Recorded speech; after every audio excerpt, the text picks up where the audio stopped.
नमस्कार, मैं हरबंस नागोके। लगातार पाकिस्तान की नापाक साजिश कश्मीर में आतंकवाद फैलाने की और वहां के युवकों को आतंकवाद में लाने के लिए एक से एक नापाक साजिश की जा रही है। दूसरी तरफ से भारत सरकार, केंद्र सरकार पूरी कोशिश कर रही है कि जो भी आतंकवाद के समर्थक हैं, लंबे समय से 3 दशक से ज़्यादा जिन्होंने आतंकवाद की ज्वाला को धधकाया है, उसमें से कई ऐसे अलगाववादी नेता अलग अलग देश की जेलों में बंद हैं, मगर अभी भी उन पर पूरी तरीके से शिकंजा नहीं कसा जा सका है।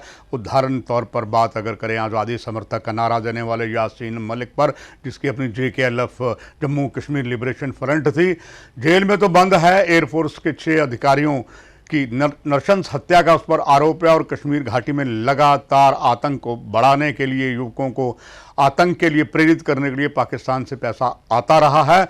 यासीन मलिक जेल में तो बंद हैं और जो पैसा उसको दिया गया था Zahoor Watali, one of the biggest businessman, और मगर उस पर अभी भी NIA ने चार्जशीट तो बना ली है, मगर अभी तक उसको सज़ा नहीं मिल पाई। पहले तो ये CBI में जो केस गया था उसके गवाह ही पूरे नहीं होते थे, क्योंकि कोई भी कश्मीर का निवासी, चाहे वो वर्दी में है, बिना वर्दी के है, वो इन आतंकवादी नेताओं के खिलाफ नहीं बोलता था। अब थोड़ा थोड़ा बोले हैं, अभी भी लंबा समय है। अभी NIA ने सारी चार्जशीट बनाई है और इसके लिए बाकायदा अलग अलग जो लोग हैं इसमें, और अगर देखा जाए तो एक और आयाशा अंद्राबी, जो कौम की बेटियां के नाम के अपना दुख तरादन मिल्लत बनाया था, उसी का बेटा मोहम्मद बिन कासिम भी शामिल है और उसने भी अच्छा खासा पैसा जो हवाला का मनी लोग कश्मीर में फैलाया है।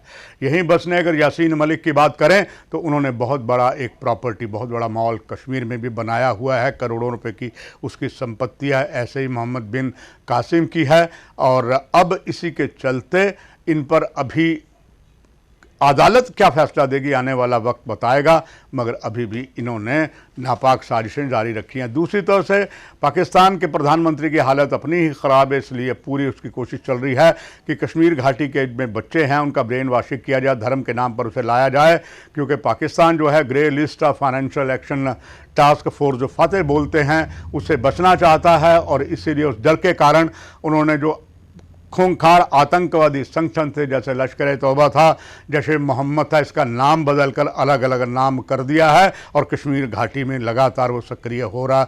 रिस्ट्रेन फोर्स यानी कि TRP की बात करें, कश्मीर टाइगर की बात करें, पीपल एंटी फास्टिस्ट फोर्स PAAP की बात करें या कश्मीर जांबाज फोर्स की बात करें, ये सारे ही इन खूंखार आतंकवादी संगठनों के दूसरे रूप हैं कि सीधा फातेह का कारगुजारी से बच जाएं। इसी के चलते कश्मीर घाटी में लगातार हालात अभी भी ख़राब हैं। सुरक्षा एजेंसियां पूरा प्रयास कर रही हैं और प्रयास में सफलता भी मिल भी रही है। उसका कारण मुख्य ये है कि जिस तरीके से वहाँ पर इंटेलिजेंस नेटवर्क बड़ा है उससे लाभ हो रहा है, मगर अभी भी वहाँ कश्मीर घाटी के युवाओं का ब्रेन वॉशिंग जो किया जा रहा है उससे तभी आतंकवाद लगातार बढ़ रहा है। आशा की जा सकती है आने वाले समय में इसमें रुकावट आएगी। ये कब आती है आने वाला समय ही बताएगा।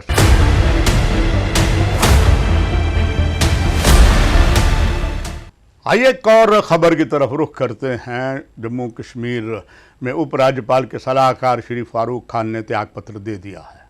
त्यागपत्र उनका तब आया है जब केंद्रीय गृह मंत्री श्री अमित शाह 2 दिवसीय दौरे को पूरा करने के बाद दिल्ली पहुंच गए। अब प्रधानमंत्री श्री नरेंद्र मोदी का दौरा है अगले महीने में, उससे पहले फारूक खान ने त्यागपत्र दे दिया है। अब जम्मू कश्मीर में उपराज्यपाल के पास सिर्फ एक सलाहकार बचे हैं, DG रिटायर CRPF के श्री भटनागर।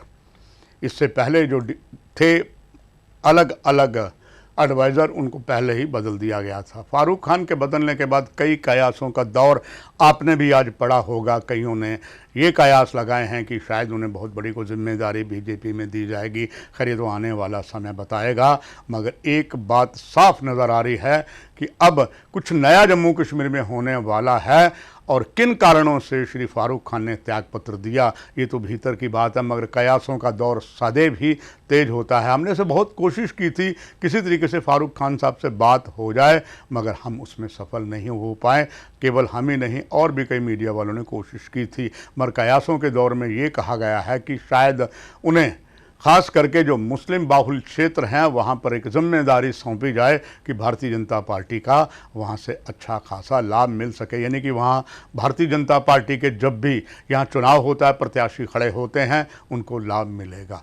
मगर कईयों का ये कहना है कि ऐसा कुछ खास नहीं है। भारतीय जनता पार्टी एक डिसिप्लिनरी पार्टी है, इनके बूथ लेवल से लेकर ऊपर तक सब कुछ पहले तैयार होता है और उसमें उनका जो वर्कर है वो किसी नेता से कम नहीं होता है और सारा योजनाबद्ध तरीके से भाजपा का चलता है। तो उसमें आगे फारूक खान साहब का क्या भविष्य होगा ये तो आने वाला समय बताएगा। मगर एक बात तय हो चुकी है कि चुनाव होने से पहले सरकार अभी और कई अधिकारियों को बदलेगी भी, उनकी ट्रांसफ़र भी करेगी। कईयों पर भ्रष्टाचार के आरोप हैं, उन पर भी कार्रवाई होगी। यही लगता है कि स्वच्छ प्रशासन देने की जो मुहिम चलाई गई है वो लगातार चलती रहेगी और जिस तरीके से उपराज्यपाल लगातार यही प्रयास कर रहे हैं एक स्वच्छ प्रशासन दिया जाए और यहाँ पर लोकप्रिय सरकार का गठन हो और उनकी ये जो पूरी कोशिशें हैं लगता यह है बहुत जल्दी सफल हो पाएंगे। मगर आतंकवाद कब तक समाप्त होता है ये अभी बहुत बड़ा सवाल जो मुंह फाड़े हुए खड़ा है, उसका फिलहाल जवाब इतनी जल्दी मिलना नामुमकिन सा लगता है। For more updates, do subscribe our YouTube channel and don't forget to hit the bell notification icon. And if you are watching this video on Facebook, do follow our Facebook page.